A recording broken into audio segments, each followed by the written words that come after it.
Yes guys, good afternoon mga idol, ating mga ka-8BRLs, ating mga beloved followers Luzon, Visayas, Mindanao mga idol. Kumusta tayo dyan mga lods?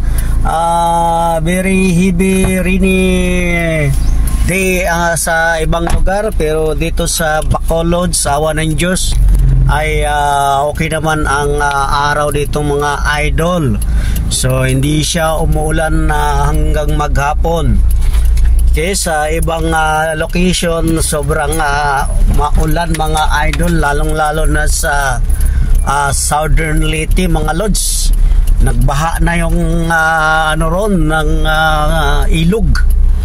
So may posibilidad mga idol na masira pa ang tulay doon na bago lang na natapos. Alright, so this video mga lods, i-update ko kayo sa pinaka prospected main location namin for today. So ito idol, ano pa rin tayo, sa Negros pa rin tayo mga lods, dito sa may Bacolod. Alright, so ito mga lods, ito yung ating pinaka location for today mga idol. So ayan mga lodi. Alright mga lods, dito tayo ngayon mga lods. Ito yung ating location. So ayan mga lods, ang kalsada rito ay sira mga idol. So strike anywhere naman tayo mga lods. Wala tayong pinipili, basta ang importante at makadaan tayo. Alright, so yan ang ating update ngayon mga idol. Ngayong araw ng Miyerkules mga lods.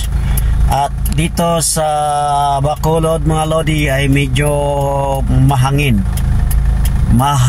mga lodi. Ayan mga lods, gumagalaw yung mga dahon ng puno mga lodi. And then mga lods, syempre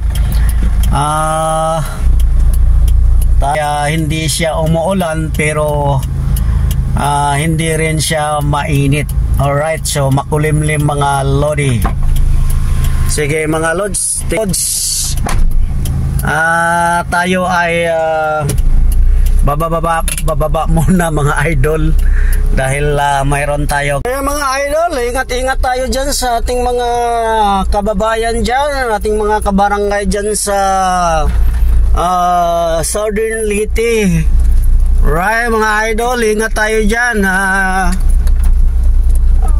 Dasal lang para okay. So kailangan lang talaga natin is mag-ingat tayo dyan. Alright, so grabe ng landslide ang nangyari dyan sa Southern Leyte.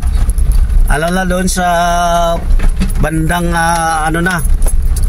Bahay, Quezon, Barangay Quezon. Alright, so ayan mga lods, ingat lang tayo dyan lahat mga idol. Amping. Sige mga lods, thank you.